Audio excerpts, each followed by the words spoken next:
हरे कृष्णा, राधे राधे। सभी भक्तों को सादर प्रणाम। भक्तों, आज के इस वीडियो में हम जानेंगे श्रावण मास के शुक्ल पक्ष की एकादशी कब है।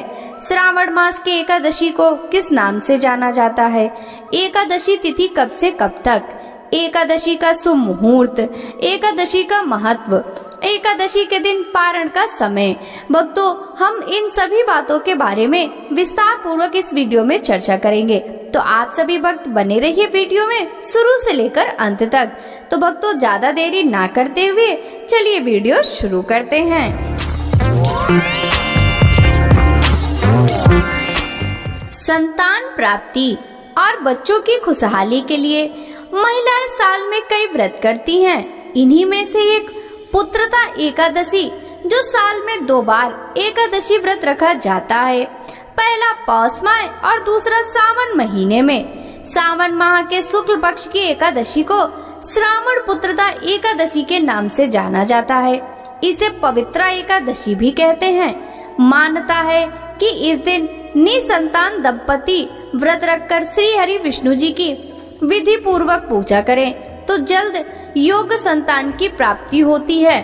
तो चलिए भक्तों, ऐसे में जानते हैं साल 2023 में सावन पुत्रदा एकादशी की तिथि, मुहूर्त और महत्व के बारे में। सावन पुत्रदा एकादशी का व्रत 27 अगस्त 2023 दिन रविवार को रखा जाएगा।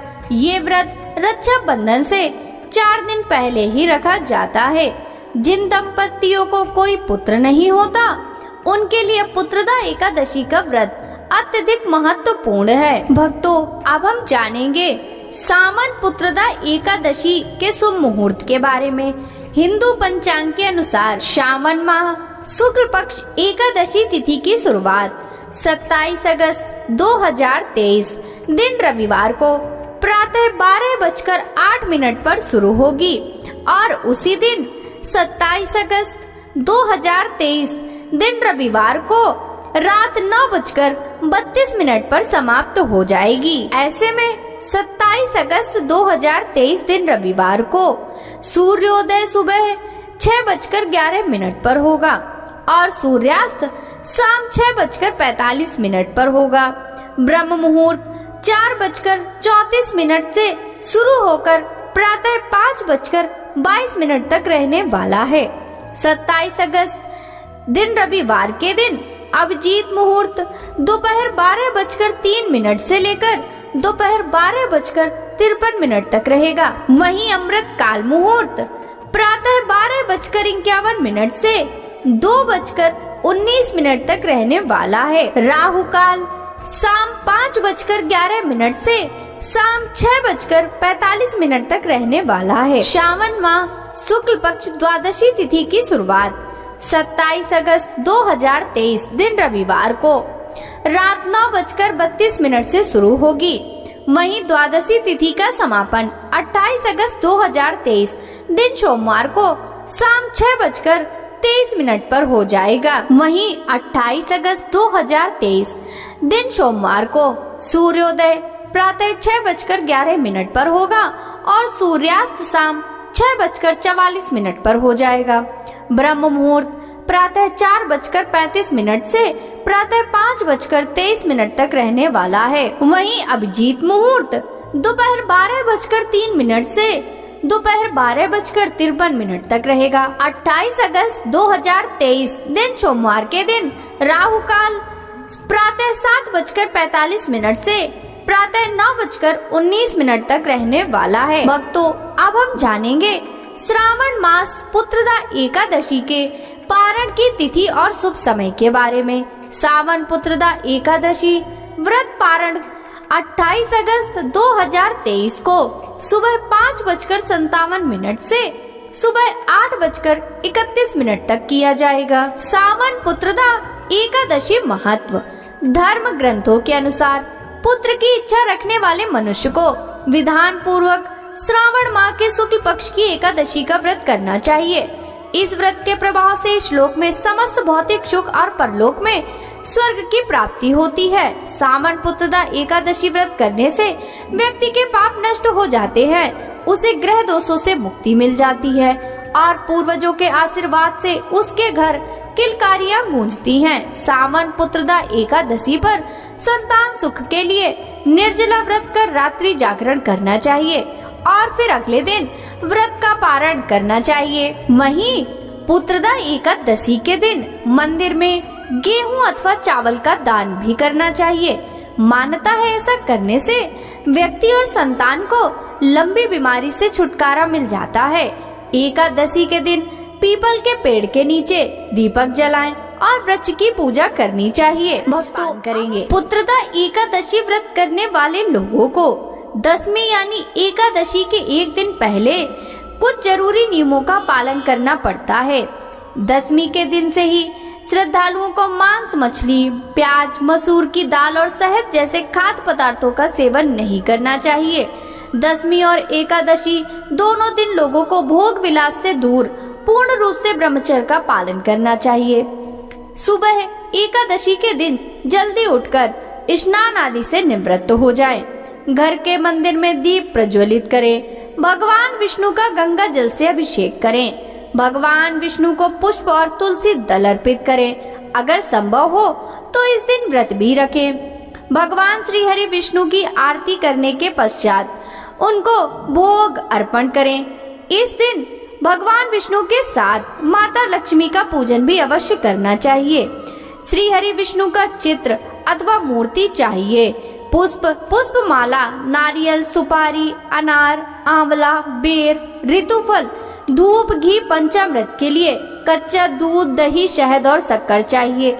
चावल, तुलसी, गोबर, केले का पेड़, मिठाई भी आदि सब सामग्री एकत्रित करके भगवान श्री हरि विष्णु और माता लक्ष्मी का विधि पूर्वक पूजन संपन्न करना चाहिए। पुत्रदा एकादशी का व्रत रखने से संतान की प्राप्ति होती है। माना जाता है कि इस दिन जगत के पालनहार भगवान विष्णु की विधि विधान से पूजा अर्चना करने से संतान को अच्छे स्वास्थ्य और लंबी आयु की प्राप्ति होती है। भविष्योत्तर पुराण में पवित्रा एकादशी का महात्म भगवान श्री कृष्ण और महाराज युधिष्ठिर के संवादों में मिलता है। एक बार युधिष्ठिर महाराज ने श्री कृष्ण से पूछा, हे मधुसूदन, श्रावण मास के शुक्ल पक्ष में आने वाली एकादशी का नाम, उसका महात्म क्या है? इस बारे में कृपा आप विस्तार से वर्णन करें। भगवान श्री कृष्ण ने कहा, इस एकादशी का नाम पवित्रा है। जो भी इस व्रत की महिमा को श्रवण करेगा उसे वाजपेय यज्ञ के फल की प्राप्ति होगी। बहुत वर्षों पहले द्वापर युग के प्रारंभिक काल में महिजीत नामक राजा महिष्मतीपुर नामक राज्य पर राज करते थे। अपनी संतान की तरह प्रजा का रक्षण करते थे।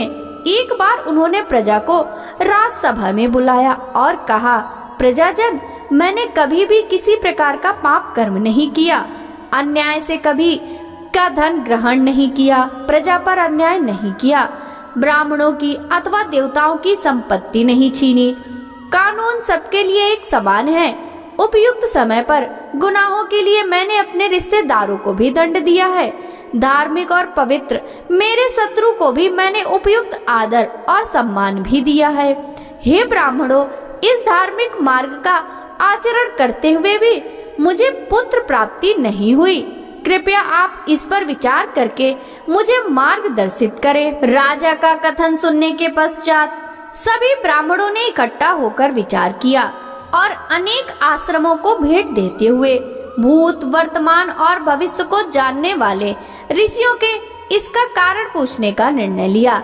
इसीलिए उन्होंने वन में जाकर अनेक आश्रमों को भेंट दी। अंत में भ्रमण करते हुए लोमस ऋषि के पास पहुँचे। वे बहुत ही कठोर तपस्या कर रहे थे। उनका शरीर आध्यात्मिक था। वे आनंद से परिपूर्ण थे और कठोर उपवासों का पालन करते थे। वे आत्म संयमी और सभी शास्त्रों के ज्ञाता थे। उनका आयुमान ब्रह्मदेव जितना ही है, बहुत ही तेजस्वी। उनके शरीर पर असंख्य केश थे। जब ब्रह्मदेव का एक दिन अर्थात एक कल्प होता तो उनके शरीर का एक केश गिर पड़ता, इसलिए उन्हें लोमस कहा जाता था। वे त्रिकाल यज्ञ थे। लोमस ऋषि को देखकर आनंदित हुए राजा के सलाहकारों ने नम्रता पूर्वक कहा, हमारे उत्तम भाग्य से ही आप जैसे महात्मा के दर्शन हुए। लोमस ऋषि ने पूछा, आप सभी कौन हैं? यहाँ आने का प्रयोजन क्या है? मेरी स्तुति करने का कारण क्या है? ब्राह्मणों ने कहा, हमारे ऊपर आई हुई विकट समस्या के निर्मूलन के लिए हम यहाँ आए हैं। हे ऋषिवर, हमारे राजा महिजित निपुत्रिक हैं। उन्होंने संतान की तरह हमें पाला है। राजा का दुख हमसे नहीं देखा जाता, इसलिए कठोर तपस्या करने के लिए हम यहाँ आए हैं। पर हमारे महाभाग्य से आप जैसे महात्मा की भेंट हुई।